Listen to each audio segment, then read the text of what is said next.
Uh, okay, so thank you for having me here. I entitled this lecture Thinking Future by Revisiting the Past, the Case of Latvian Elemental Genealogies.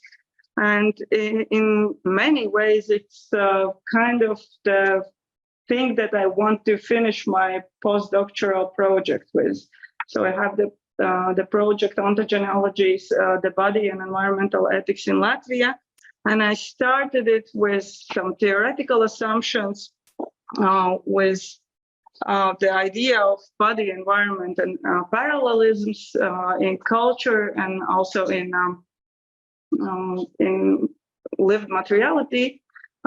I based all of my research in new materialist approaches, as well as critical genealogy, which is a Foucauldian approach. And the term ontogenealogy basically came about by embedding genealogy in materiality. So looking at life itself as genealogical and processual, and especially looking at selfhood through different stories that make up our selfhood. So I've done articles on selfhood and wildlife, the coming back of bears in Latvia.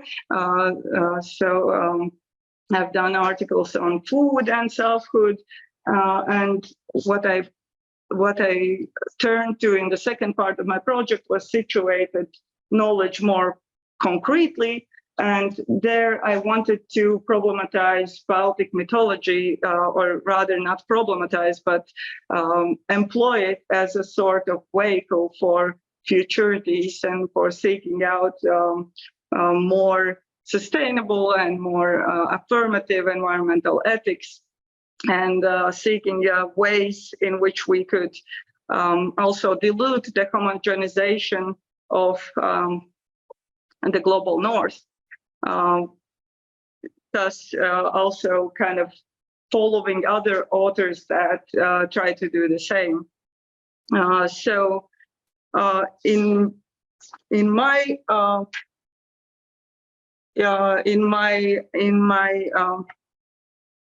In my research, I also came to the realization that the narratives of the global north that we are very used to basically criticize.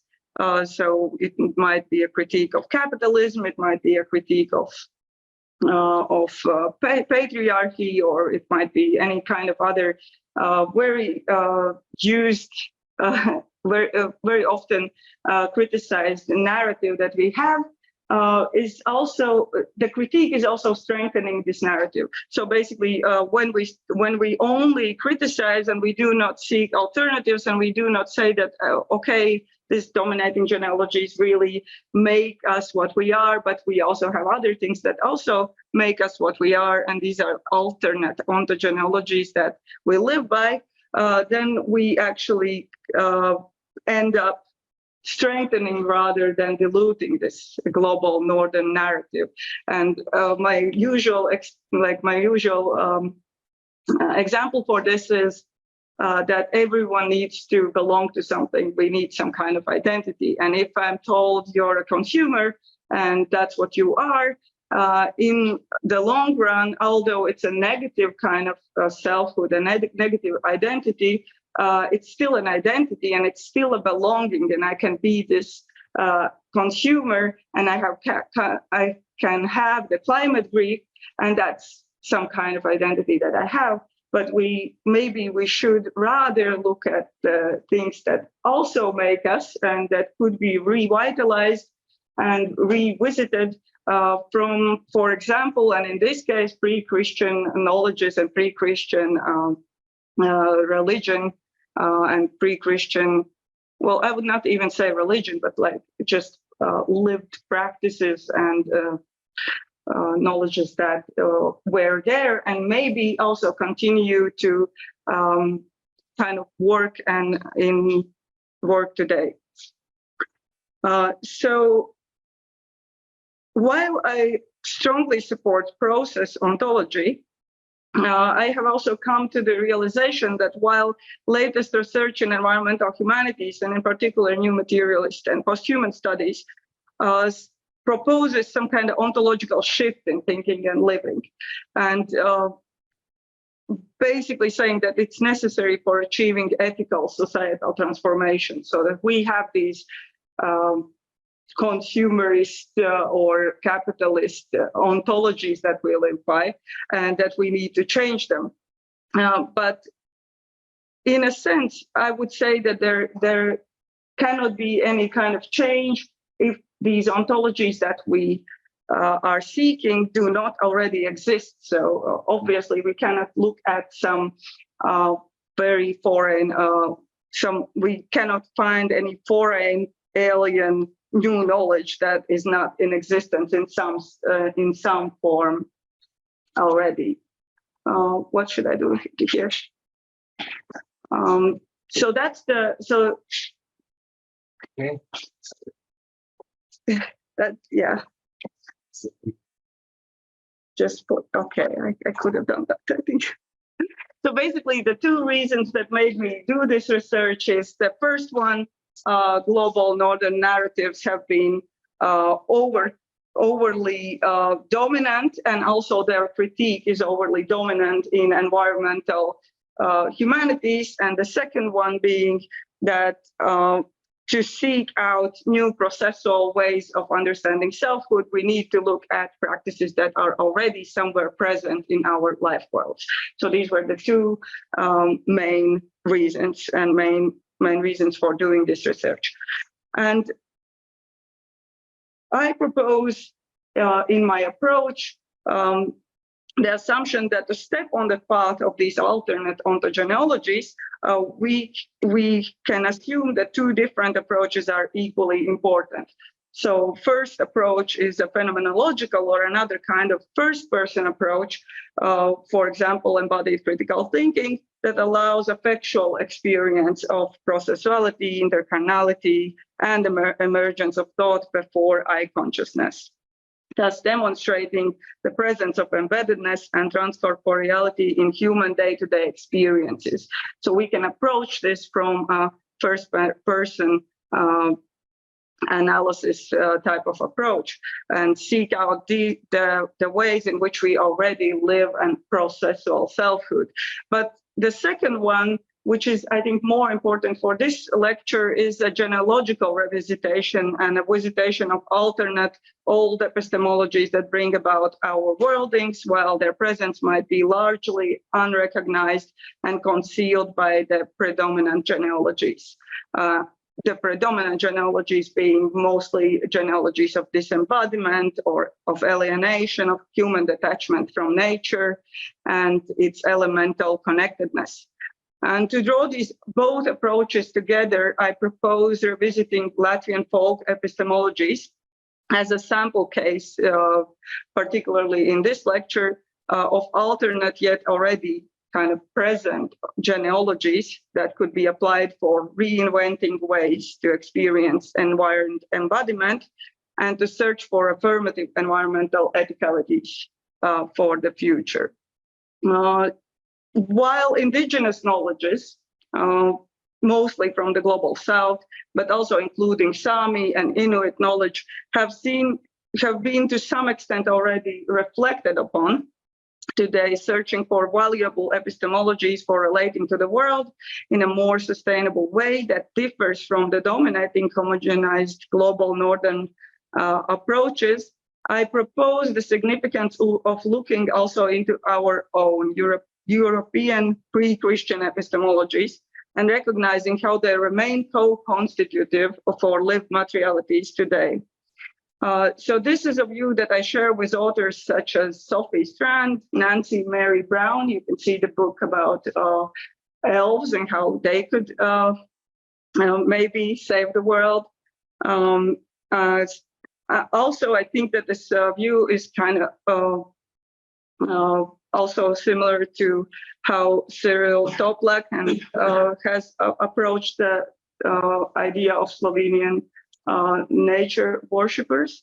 And also I share this idea also with Runa Hjarno Rasmussen, who has this Nordica, who is also a researcher of religion and histories of religion and has this Nordic animism YouTube channel where he explores Nordic knowledges for environmental futures. So basically, these are all approaches for relating to the world more sustainably today, continuing the turn towards new animism in Western and global Northern context.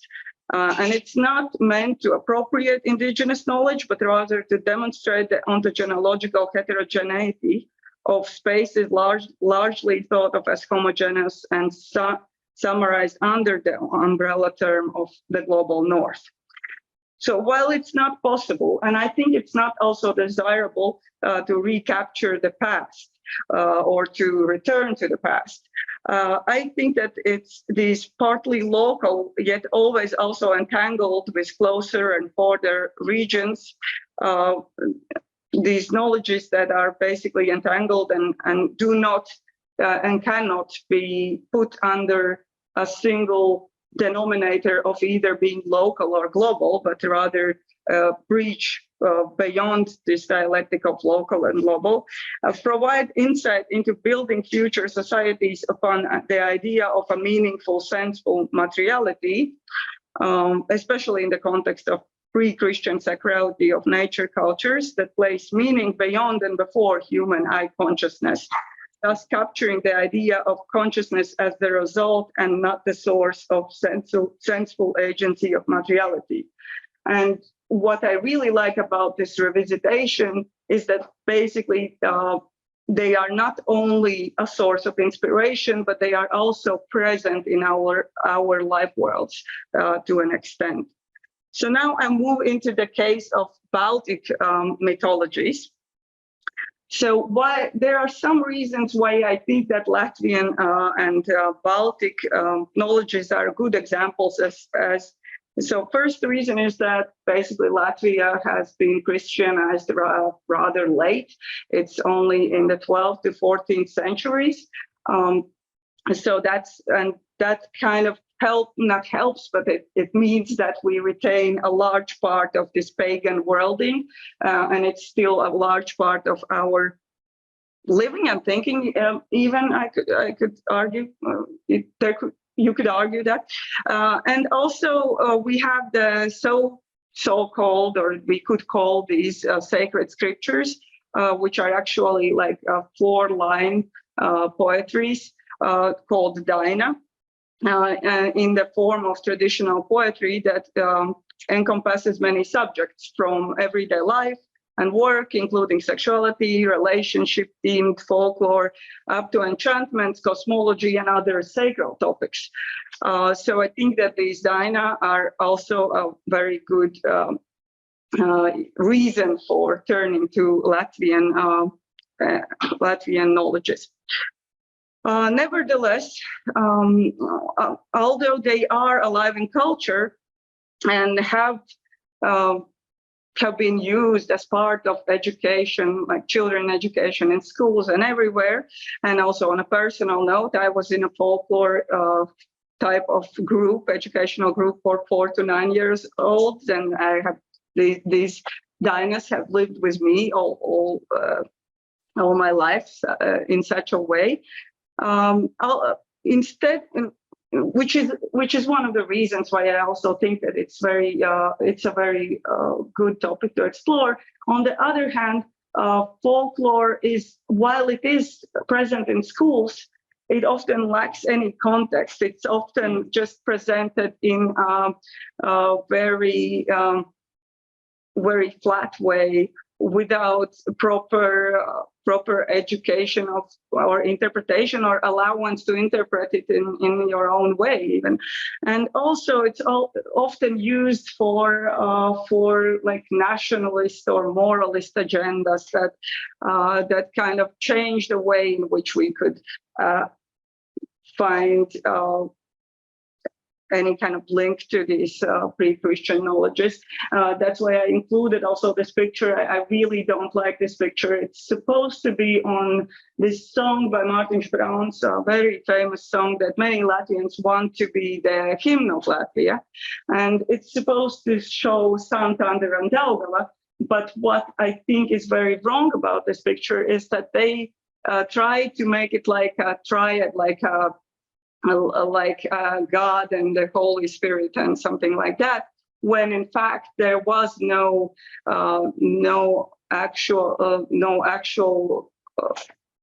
there is no actual way for these pre-Christian knowledges where these gods would be in these kind of hierarchical positions. So I think that that's a very kind of nationalist way to look at it. So I think that what it lacks, it basically lacks any kind of interdisciplinary research on these knowledges. So there's a lot of ethnographic research, but and things like that I can use and do meta research on, but there's no interdisciplinary, and there's certainly not a lot of philosophical attention to pre-Christian knowledges in Latvia or the Baltics. So I think that philosophy could add a layer of interpretation, and folklore can provide, on the other hand, these situated knowledges to interpret them. The other kind of issue with doing this research is also highlighted by other researchers, that Daina or these folk songs that are the main source material basically were collected well after Christianization, so in the 19th century, and that is a reason why we cannot like say which of them were developed very early. So it's oral tradition. We don't know the timings. We can maybe stipulate them to some extent, but it's not hard, any kind of hard science on that. So basically, while I think that this is a very valid point to reference that Latvian ethnographic knowledge it maybe lacks this kind of rigidness for research, genealogical analysis, and genealogy in general just looks for the many beginnings of selfhood. So for a genealogical approach, it's not that much of a problem. The other reason why I think that Latvian and Baltic mythologies might be important for today is that there have been people that say already in like 1992, obviously also in context with political reasons of talking about the nature and identity link in Latvia. But I think also these reasons should be taken into account, that Latvian self-understanding is less history contextualized and more nature contextualized, that we have this strong link between nature and identity, and nature and culture is kind of a nature culture in itself in Latvia. So that's also one of the most important reasons why I think these knowledges should be looked at again. So in this lecture, I will just look at two elemental examples. One is stone and how stone is depicted in Latvian folk songs, and the other one is forest and trees, how they are depicted in these dainas, in these folk songs. And I am also right now trying to, or writing an article on water and kind of expanding this idea, because there's also this, I think that there's also a lot more that you could look at, for example, deities and chthonic deities and water and fire. But right now I just look at two examples of stone and forest.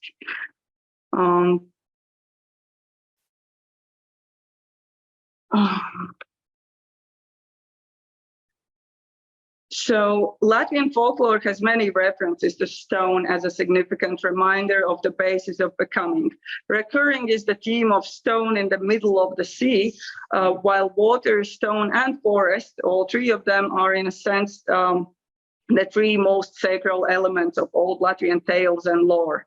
Next to wildlife references to wolves, bears, and the like, and relations also with sun, the moon, and the stars. So there is this folk song that says God met devil in the middle of the sea on a stone. Furs went crack, crack, swords went clink, clank. And the ethnographer Janina Kursite explains these lines. And in the explanation, the explanation includes that firstly, the reference to devil as the underground counterpart of God in Latvian pagan worldling, which later undergoes Christianized demonization. And also that these lines about the fight between God and devil talks about the kind of creation of the world and the significance of the chthonic world in cosmogony. So as the place where the devil, as the leader of the underworld, so to say, and God create the world, the stone is also a place of sacral energy, of the energy of life before societal figuration. While it often thus also represents death, especially human death by a curse, because there's a lot of curse words that talk about stone and flaming fire in the river on the stone. It's also a kind of prime matter. So as a place of sacral significance, stone is a place or space where new sources of influence and energy can brew, as well as a vessel or precondition of condemnation in cases of breach of morality. In various sources, the goddess Mara, which is one of the biggest goddesses in Latvian epistemologies, and the goddess of the earth.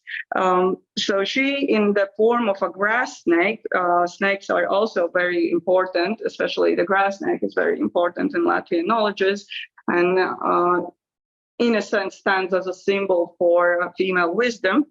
So she's in the form of this snake, and she's rolling on the stone. So in one folk song, as she rolls, so will also the soul of any man who humiliates girls. And the folk song says, black snake rolls around middle sea on a stone, as will roll the soul of the boy who disdains the maiden. With this, the stone and the soul are tightly also interlinked. Rather than antonyms, the non-living and living are somehow one. And the agency of the non-living is to be taken into account and respected. Mara is the ancient earth goddess, known for the bestowing as well as taking life. She is often seen in the form of a black snake, or also in the form of a black cow, and in many other forms, and prayed to in many different forms, including as the mother of all creation in the form of a stone.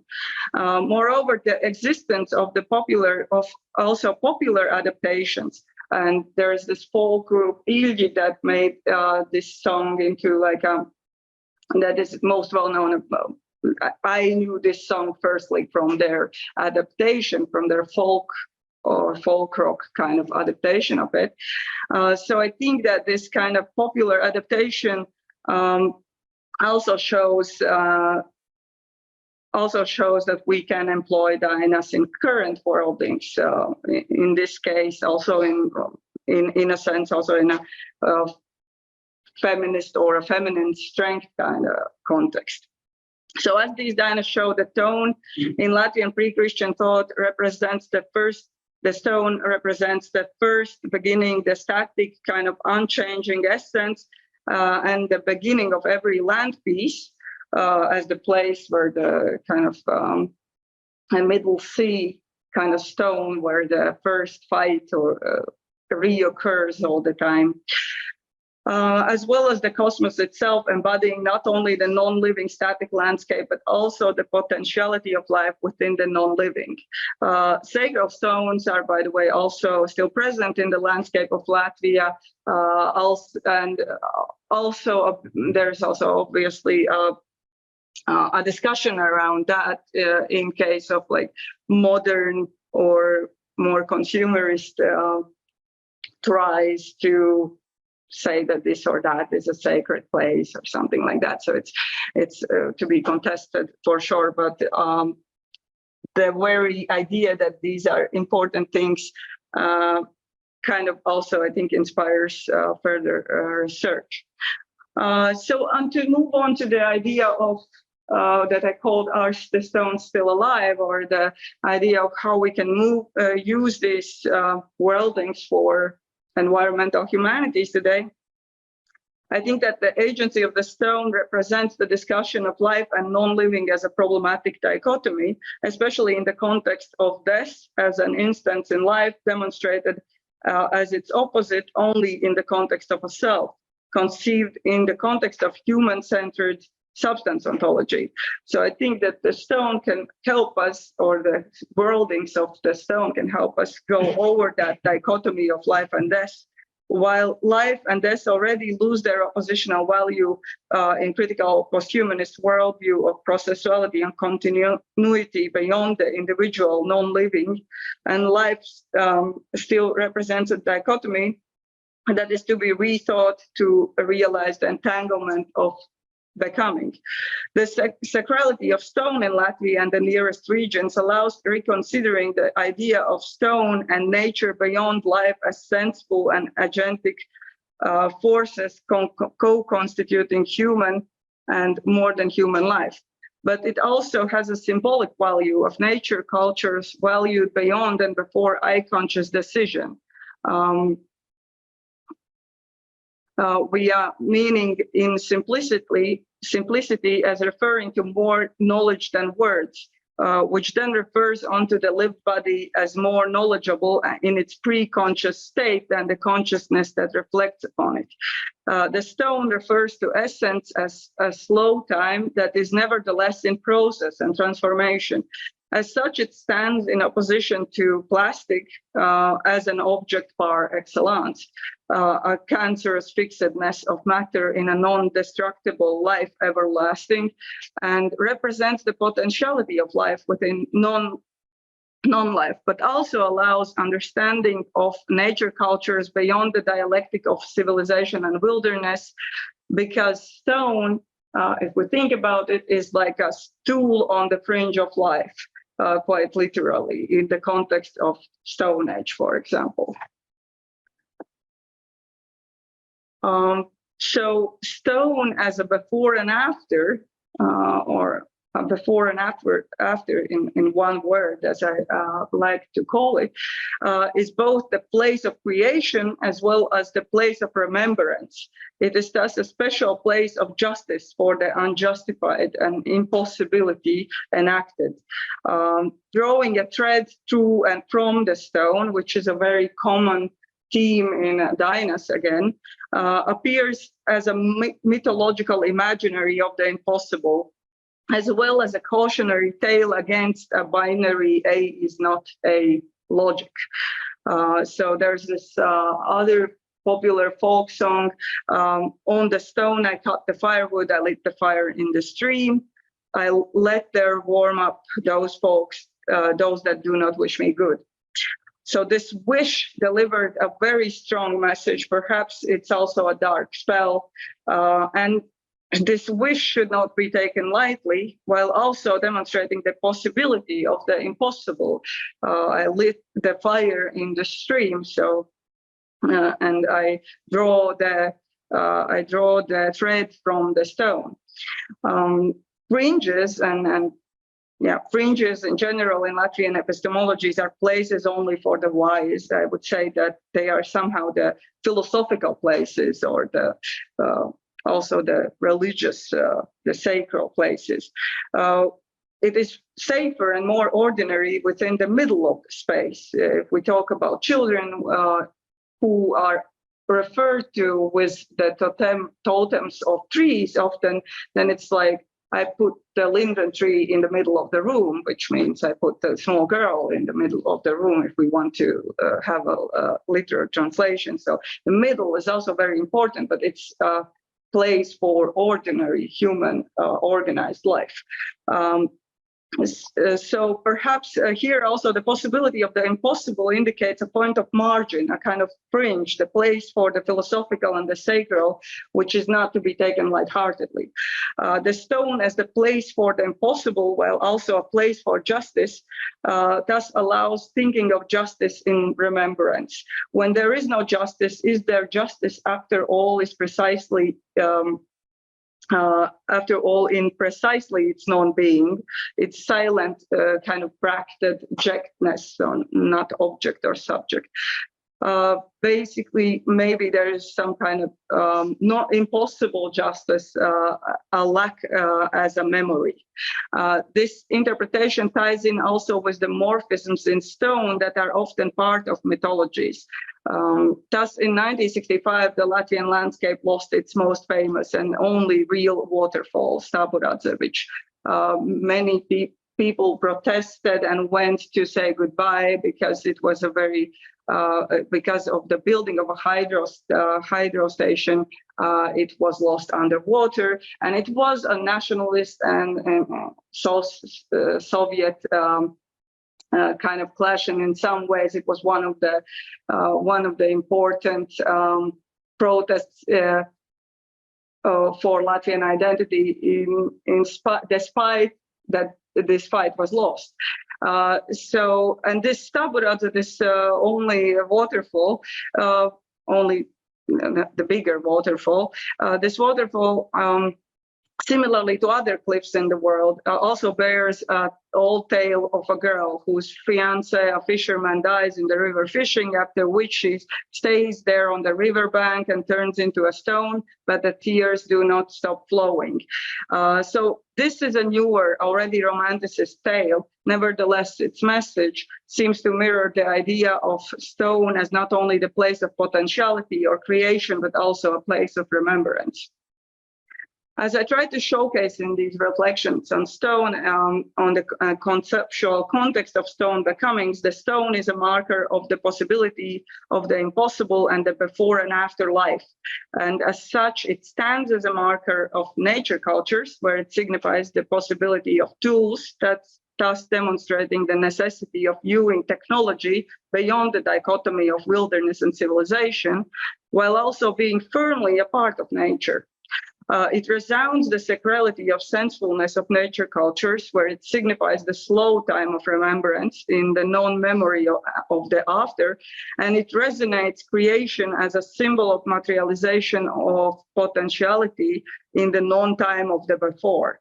Thus, I think that remembering the stone as a potent marker of nature culture, the aspects of human and more than human becoming can be both experientially as well as philosophically fruitful. And so next to the stone, I will also briefly comment on forests in Latvian situated knowledges. Sacred groves and trees represent a way to organize time and space, as well as to distinguish between the living and the dead.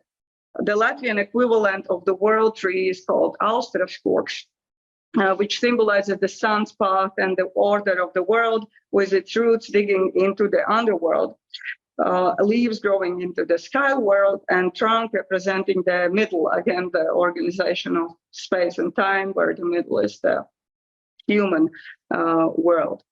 The figure of the sacred tree is also represented in folk songs. So there's a folk song that says, a sacred tree has 9 branches, on the top of each branch, 9 flowers, on every flower 9 berries. In the context of ancient Latvian understandings of time and space, Janine Kursīte explains that 9 times 9 times 9 represents 729, which, considering that day and night were counted separately, makes up a year, or almost a year, if you add one. The combination treidevini, or literal translation 3 nines, but just put in one word that you wouldn't use normally in your everyday life, and gets repeated and repeated in ethnographic materials. I think that every girl or woman or female in Latvia knows, and basically everyone knows, but in the solstice, when there's the Jānis evening comes, or the 23rd of June, you need to make a flower crown out of predavanje, out of 3 nines of different weeds or flowers, basically. So the 3 and the 9 is repeated again and again. It is also well known that when preparing, so basically,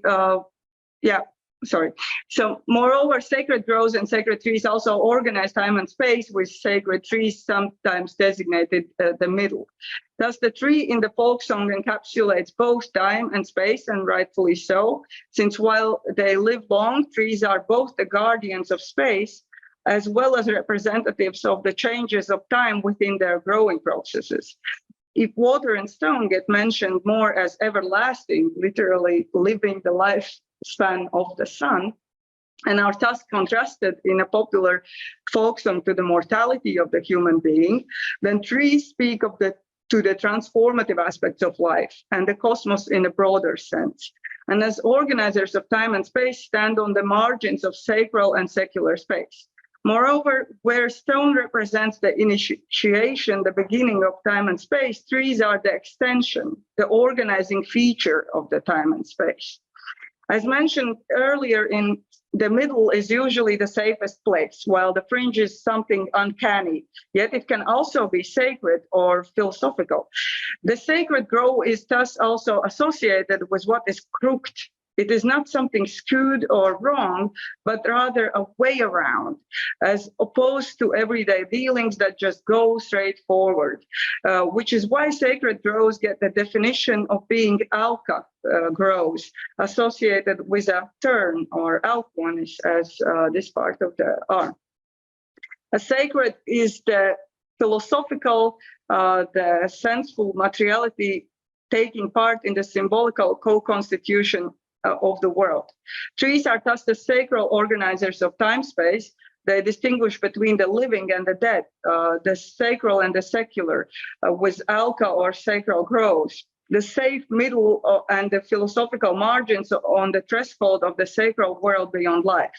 This role of trees is reflected also practically in some of the funeral rites that include marking special trees that one should not touch, and that draw the line in the sand, so to say, between the living and the dead, so that the living would respect this boundary and keep on living rather than revisiting again and again the past. When thinking of the meaning of nature, culture, nature-human relationships, trees also seem to signify the border at the edge of the entanglement of nature, culture, and technology, a sort of signpost for that grows through these dimensions that nevertheless layer on top of each other, thus representing a united whole. Here I refer to a folk song that stands out for me and showcases a tree as the epitome of the multidimensionality of embodied experience. And this is one of the most well-known folk songs in Latvia, which is repeated again and again when you go to elementary school or something. I went through a silver grove, did not touch a single branch. If I would have broken one, I would walk in silver.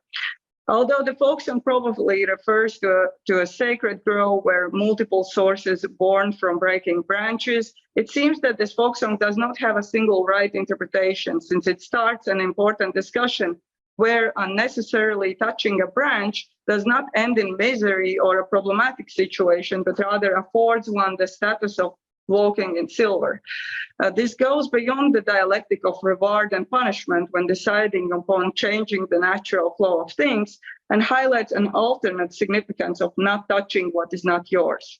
A group of other folk songs also represent the relations between humans and nature, where the main motive is a tree talking to a girl and inviting her to take all the branches she needs, while cautioning and pleading with her not to take the top of the tree.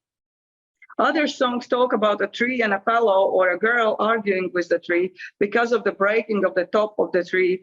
And in yet others, the young herders are perplexed as to why the tree grove is crying if they have only taken a few branches for the flower crown. While these are less mysterious as to their meanings, they mirror the message of walking in silver, as well as reflect the lively relations with trees. Thus, this folk song refers to an ever-present affectual experience of being in awe of nature while simultaneously foregoing it by outsmarting natural flows as a singular, non-contradictory experience, and recognizes the entanglement and dependence of humanity upon already present more than human others, while simultaneously also recognizing human agency and responsibility.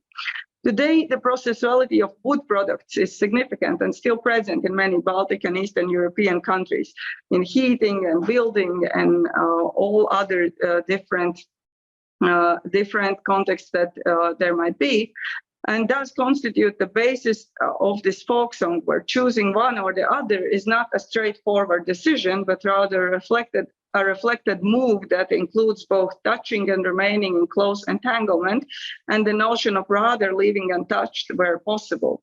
This ethical maneuver goes beyond an either-or to the territory of beyond dialectic and could be helpful for a post-human understanding of human-environment relations. Moreover, in Latvia, relations with trees today are very strained between two opposite yet seemingly similarly alienated discursive outlooks. On the one hand, the Latvian state forest propagates the idea of the forest as a bed of carrots that needs human tending and harvesting, while on the other hand, mostly urban forest lovers focus on the fragility of nature, thus also stripping it of agency and saving the wilderness. Both opposites thus uphold a dialectic of wilderness and civilization while retaining human exceptionalism. These have various genealogical roots, from the agrarian romanticism that equals nature with a garden for human tending to more industrial discourses stemming both from Western industrialism as well as Soviet proletarization of nature.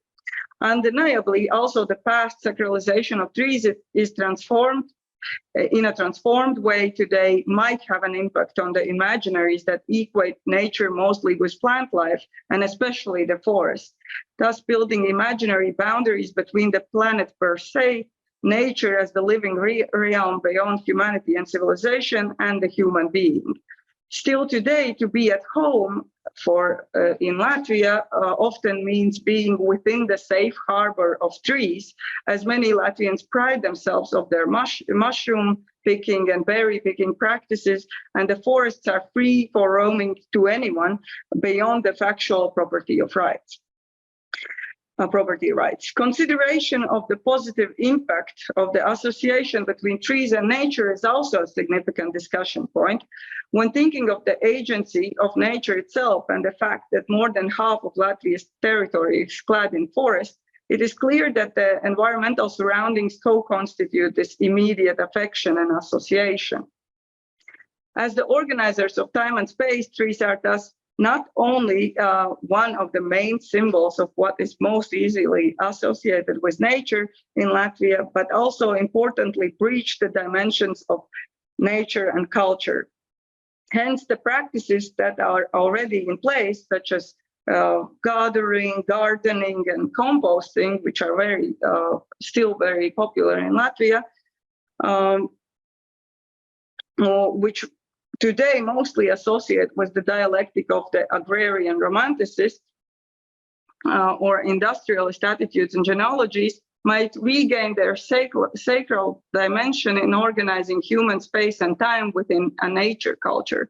Rather than a silent aesthetic spectator in awe or a resource extractor, humanity is and should be thinking and becoming with the forest through inherited practices. Another important factor when considering the organization of time and space via trees is the mirroring that some folk songs set in place talking about humans as trees, dendromorphizing the human experience or making similes between the tree and the human world. In other words, having trees as totems for people.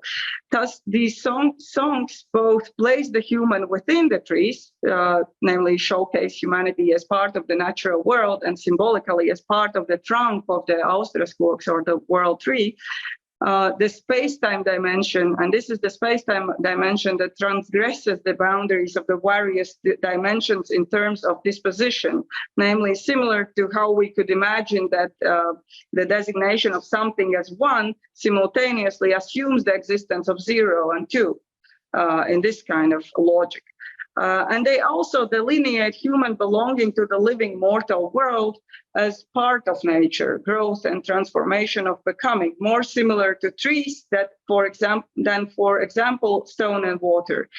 This is the space-time dimension that describes and prescribes the becoming human, similar to how we could imagine describing the properties of one.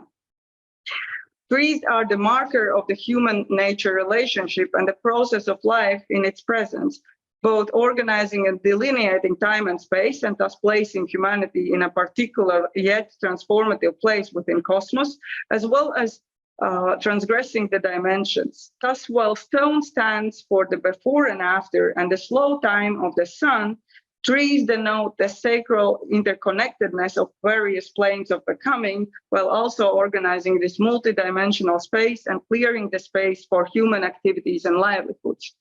Trees, as a potent marker of the nature-cultured aspects of human and more than human becoming, can be vehicles to think with philosophically, as well as partake in the affectual relations of humans and their environments.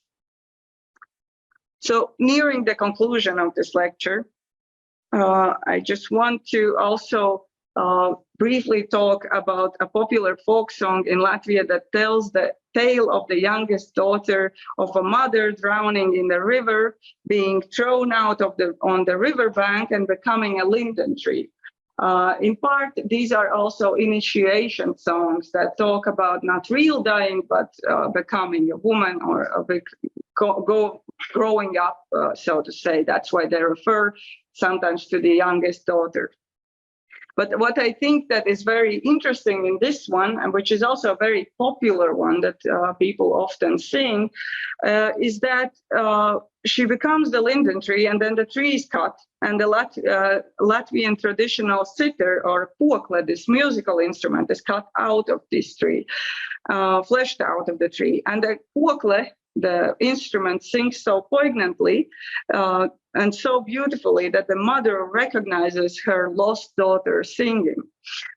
This song, with its many variants, also different kind of versions, is one of the remnants of a long lost kind of worlding that tells a curious tale of dendromorphism that continues in technomorphism and speaks of the agency of the musical instrument. The object enchantment can be obviously critically also interpreted as an anthropomorphism of technological tools, yet it could also serve as a genealogical marker of sense-making of processual materialities beyond an anthropocentric worldview. In this context, the tale tells a story of life beyond death in technique, beyond nature, technique dialectic, reflecting upon human-created worldings as part of the nature-cultured life world within senseful and spirited, as well as material context. Humans here, as well as human creations, are part of this life world, enablers of the agency of technology, as well as subjects to this agency beyond any dialectic of subjection and objectification. Moreover, the techno-dendromorphic transformations retain the soul of the daughter within the singing, a crucial part of Latvian culture, still retained today and reflected in the modernity, for example, in the Latvian Song and Dance Festival, as well as the singing revolution in the Baltics. Here, life remains while the forms wither away, change and transform, not as a form of wilderness, but as part of human, more than human life worlds.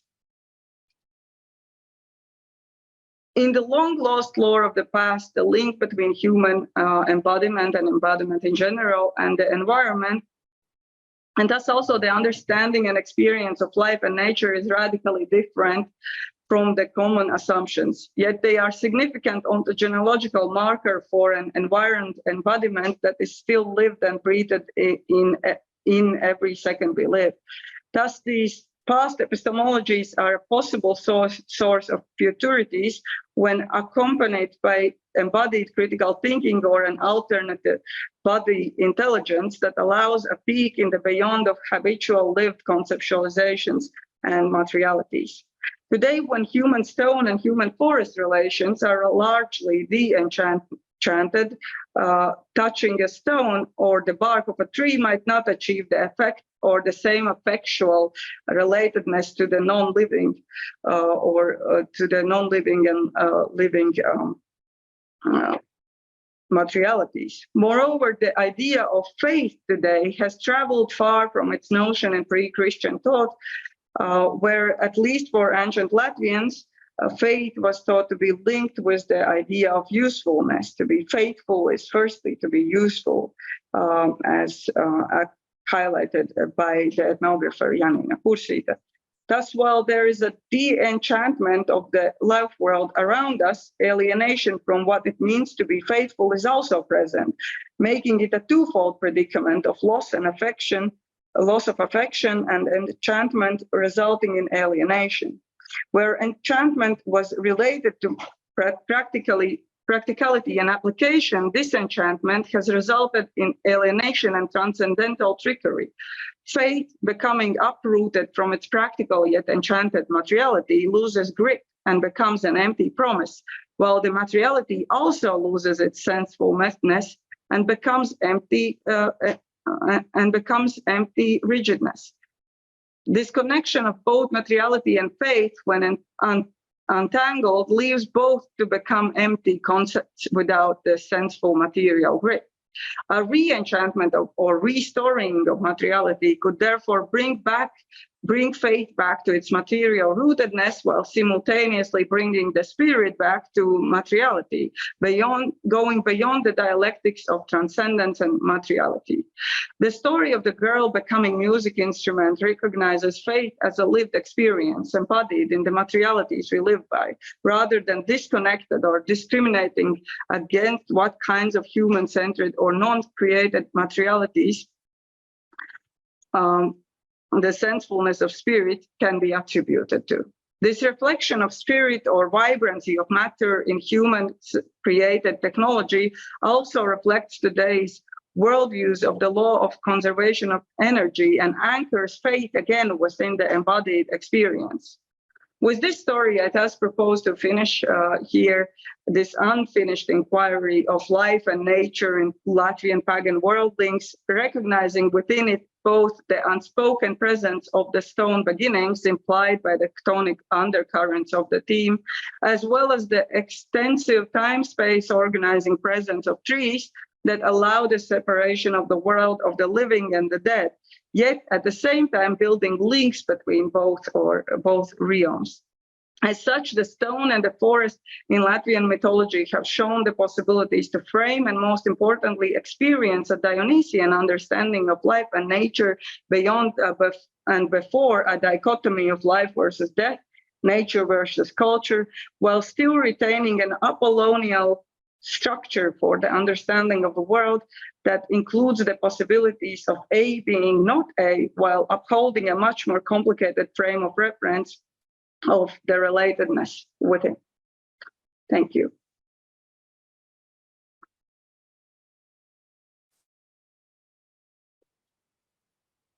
And this is the second biggest waterfall, so it's very small. I have visited it a lot. So it's that is the one that is still in place in Rauna in Latvia. Yeah.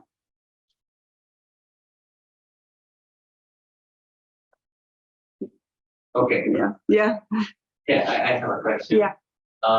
Now, obviously, it's I already know because we talked about it. I think we could see that from the methodology, So I actually think the story is very interesting. I personally learned that actually that was quite intriguing. And I think that because we do share with spouses, definitely certain parts of, history, at least there are similarities, of course, cultures, many respect. I found it very interesting. But in terms of genealogy, of course, I know that you kind of lean on basically kind of technique through which you came to, so basically this genealogical aspects of it. But I definitely found a lot of involved there. So basically in the background of research, not just because of the Dionysian aspects, but also because of obviously the whole technique, and perhaps also because you did many times kind of reflect on this pre-Christian times. So, and in a way, you also showed the spiritual power relation that might have skewed basically the genealogies, such maybe even these pictures, things that of the pre-Christian era that's basically still form the culture and folklore of the Latin culture. So, can you tell us a bit more about perhaps the possible power relations and their gen on the state of the pre-Christian? Yeah. Do I still stand here? Or are we here? Yes. Okay. So you are really right. I think that I have been influenced a lot by Nietzsche. That is something that I could not escape. When I was writing my PhD, I did a lot of, I kind of tried to, I did lived body phenomenology, but then also Foucauldian line of researchers, including Corbin, Sennett, and all these different kind of researchers that have talked about the history of body and things like that.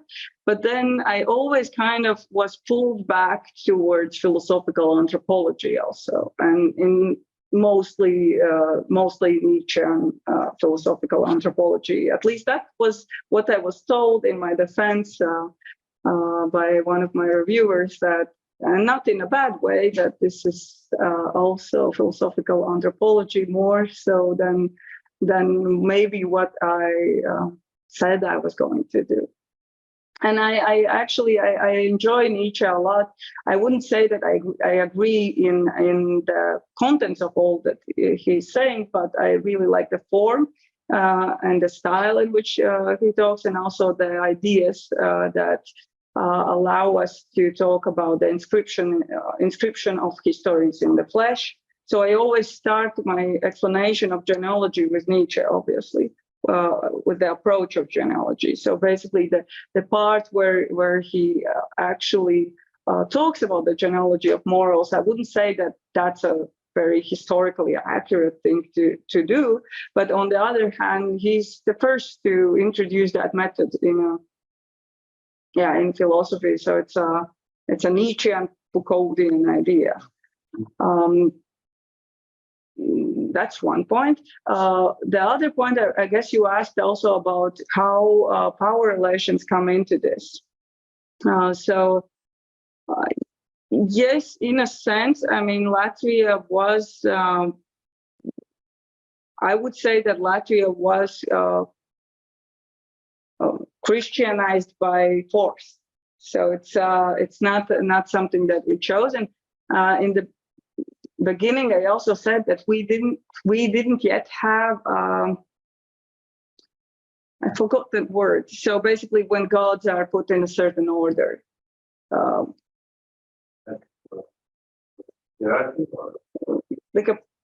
Like I know the word, but so there's no hierarchy of gods. So basically, what you see often is either. Pantheon. Yes, there was no pantheon of God. Yes. Lithuanian mythologies have more, as far as I know, have more a more patriarchal and less female goddesses. Latvian. This is also one reason that I think it's very interesting. Latvian pre-Christian religious views have been. In the Baltics, at least, they have the most female goddesses, the most female-centered. A lot of them are mothers. There's a lot of different mothers in mentioned, like the mushroom mother, or like, yeah, there's different mothers, really a lot of them. And I think it's similar in also other regions, obviously, and was similar in other regions. And that's why I don't think that this is a research where I would want to show some uniqueness. It's not my field to do that, because I'm not an ethnographer. So it's not like I'm looking for unique Latvian knowledge, but rather using this knowledge as a vehicle for, or employing it as a vehicle, and saying that it can be something local. So it can also work as, for example, there's a lot of people in Latvia that do composting, but they might even be climate deniers. They might not know that what they do is responsible to the climate. And they might think that all the things that are good for the climate come from the West and are forced upon them.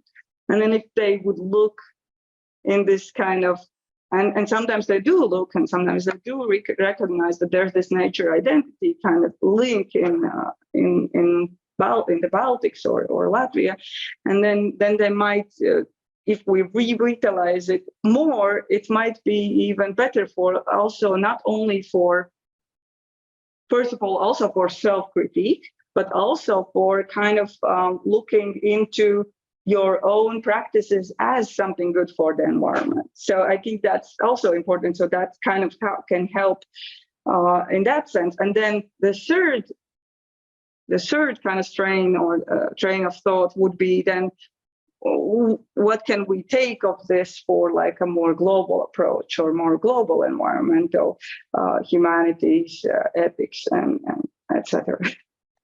Yeah, but there is, of course, also this idea of that we have been forcefully Christianized, and that somehow these ideas or these pagan worldlings, they have lived through all of these centuries. But what is, I think, most important is also to look at them critically in the sense of how they are used for moral agendas that are maybe not liberal, or not the agendas that we would want to say, because there's a lot of talk from also the more conservative part of society about Christian and Latvian way of life values. So there's like this very peculiar connection between Christian and Latvian way of life. So dzīves ziņa, the knowledge of life, like this traditional knowledge of life. Nobody actually knows what it is. Nobody knows what it like. There is no particular way of life, Latvian way of life, but there is like this phrase that is commonly used, and it's kind of used as if it wasn't in conflict with Christian knowledge, but it's used as something that kind of strengthens it, and I think also strengthens this kind of conservative, maybe also nationalist agenda. And I think that's problematic, and that's why other people need to talk about these things also. Thank you very much for this very intense answer. I think it's really different. Natural progression, natural almost relation to Christianization and modernization is different. Of course, Christianization story still. So, and of course, the states that is definitely changing perception. Oh, everything. So thank you very much. Yeah. About that. Oh, it's okay. We'll have a chance. We can have to conclude the official part of the evening. Thank you again. Really well presented. And we'll have a chance to talk this following month if you're staying here. And of course, the informal, discussion. But just the formal part. Yeah. Okay, thank you very much. Thank you. Thank you, Anit. Thank you for coming. And for a great lecture. And well, goodbye. See you next week.